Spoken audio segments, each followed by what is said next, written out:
In high school, you literally felt like the only gay in the village. There was one teacher that stopped me. She says that you're not a girl, you're a boy. Act like one, act like a man.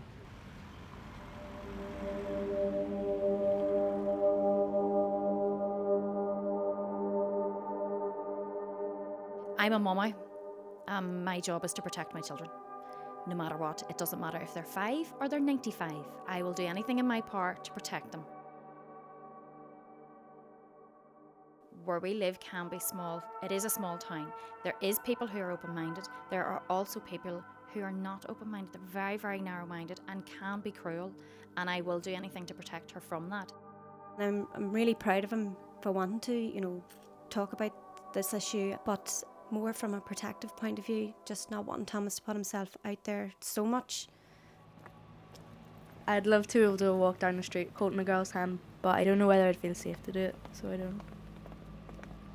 I was bullied because everyone just assumed that I was gay, so I sort of hid just to fit in. I ended up telling one of my best friends in 4th year. Up until that point, it was like this bag of butterflies you always had in your stomach, and then they never went away. She had said that I still had the chance of getting stoned or burnt out of my house or beat up on the street because I'm gay. I had a real tough time in 4th year. I came out to my parents and I had a real tough time talking to other ones who were gay, and I didn't know where to go. So that's when I went online. He said he was 40 and I got into the van and he drove and says, "Do you want to do this?" I said no. I changed my mind. But he did it anyway. So I was raped. I was 15. A week later, I went to my religion teacher and I told her. She just called my mum and it went from there. I told the police, my social worker, and that was 2 years ago, and they dropped the case because it was his word against mine, as there was insufficient evidence. But I'm still alive and well.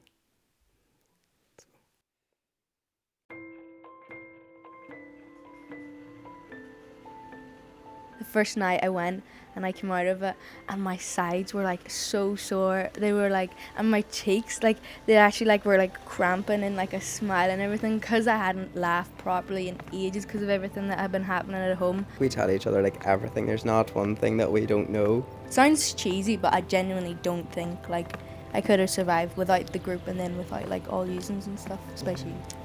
Oh, so nice. Isn't it? I think teachers as well, students should be taught about LGBT as well. There'll be less bullying and less horrible counsellors, or people won't have to head towards the internet or anything to look for security or comfort or anything.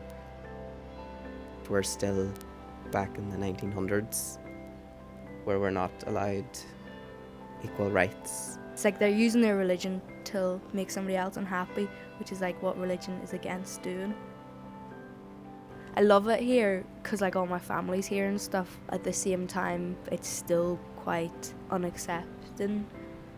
I'm really torn between whether to stay or whether to go. I think I just like to leave, just see the world for what it is and try and have a happy life instead of trying to be stuck here in misery.